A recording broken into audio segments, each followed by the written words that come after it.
Social media influencer மணிகண்டனை நம்மள பலருக்குமே தெரிஞ்சிருக்க வாய்ப்பு இருக்கு. இன்ஸ்டாகிராம்ல ரீல்ஸ் போடுறது மூலமா மக்கள் மத்தியில பிரபலமானாரு. இவர் காலேஜஸ்க்கு கெஸ்டா போன வீடியோஸ் எல்லாம் சோஷியல் மீடியால ட்ரெண்ட் ஆகவே பலரோட கவனம் இவர் பக்கம் திரும்பிச்சு. அது மூலமா இவர் சில சர்ச்சைகளையும் சந்திச்சாரு. அந்த சர்ச்சைகள் அப்பதான் மணி அவரோட மனைவி கனிய சில தனிப்பட்ட காரணங்கள்னால பிரிஞ்சு வாழ்ந்து வராருன்னு தெரிய வந்துச்சு. மேலும் மணியும் இன்டர்வியூஸ்ல அதை பத்தி பேசும்போது கனிய பிரிஞ்சதுக்கு நேரடியா என்ன காரணம்னு சொல்லல அப்படின்னாலும் மூன்றாவது நபர் ஒருத்தரால தான் இந்த பிரிவு ஏற்பட்டுச்சுன்னு சொல்லியிருந்தாரு. கனியும் இந்த பிரிவு தொடர்பா எந்த ஒரு நேரடியான பதிலும் இப்ப வரைக்கும் கொடுக்கல. இப்படி ஒரு சூழ்நிலையில மணிகண்டனுக்கு வேற ஒரு பொண்ணு கூட என்கேஜ்மெண்ட் ஆகி இருக்கிறது பலரையுமே வியப்பில் ஆழ்த்தியிருக்கு. மணி ரீசெண்ட் டேஸா தனுஷா அப்படிங்கிறவங்க கூட நிறைய ரீல்ஸை ஷேர் பண்ணிட்டு வந்தாரு. அவங்க வீடியோஸை பாக்குற பலரும் நீங்க ரெண்டு பேரும் லவ் பண்றீங்களா, கல்யாணம் பண்ணிக்க போறீங்களான்னு கேட்டுட்டு வந்தாங்க. மணியும் அப்படியெல்லாம் எதுவும் இல்ல, அப்படி வர நியூஸ் எதுவுமே உண்மை இல்ல அப்படின்னு சொல்ற விதமா விளக்கம் அளிச்சிருந்தாரு. ஆனா தனுஷா கூட தான் மணிக்கு இப்ப நிச்சயதார்த்தம் ஆகி இருக்கு. கோவில்ல ரொம்பவே சிம்பிளா இந்த நிச்சயதார்த்தம் நடந்திருக்கு. மணி இந்த நிச்சயதார்த்த போட்டோஸை ஷேர் பண்ணி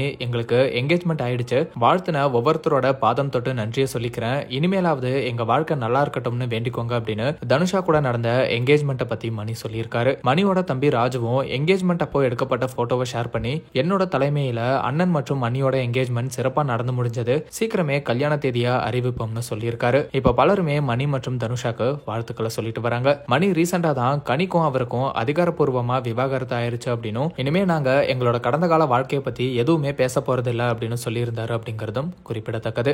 எல்லாருக்கும் வணக்கம். இப்போ லாஸ்ட்டாக கன்க்ளூஷன் என்னென்னா, அவங்க ரெண்டு பேருக்குமே டிவோர்ஸ் கொடுத்துட்டாங்க.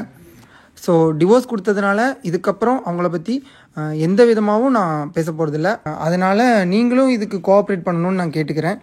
நம்மளோட ஃபாலோவர்ஸும் தயவு செஞ்சு இனிமேல் என்னை பற்றி அவங்கள்ட்டையோ இல்லை அவங்கள பற்றி என்கிட்டயோ எதுவுமே பேச வேணாம், எல்லாமே முடிஞ்சிருச்சு. இதே மாதிரி கனியும் ரீசெண்ட் டேஸா ஸ்ரீதர் அப்படிங்கிறவங்க கூட ரீல்ஸை ஷேர் பண்ணிட்டு வராங்க. பலருமே நீங்க ரெண்டு பேரும் கல்யாணம் பண்ணிக்க போறீங்களான்னு கேட்டுட்டு வந்தாங்க. அதுக்கும் கனி ரீசெண்ட் இன்டர்வியூல அப்படியெல்லாம் எதுவுமே இல்ல, இது எங்க ப்ரொஃபஷன் அப்படின்னு சொல்லியிருந்தாங்க. பலருமே இப்ப கனியோட இன்ஸ்டாகிராம் போஸ்ட்ல மணிக்கு தனுஷா கூட நடக்க இருக்கிற திருமணத்தை பத்தி கமெண்ட் பண்ணிட்டு வராங்க.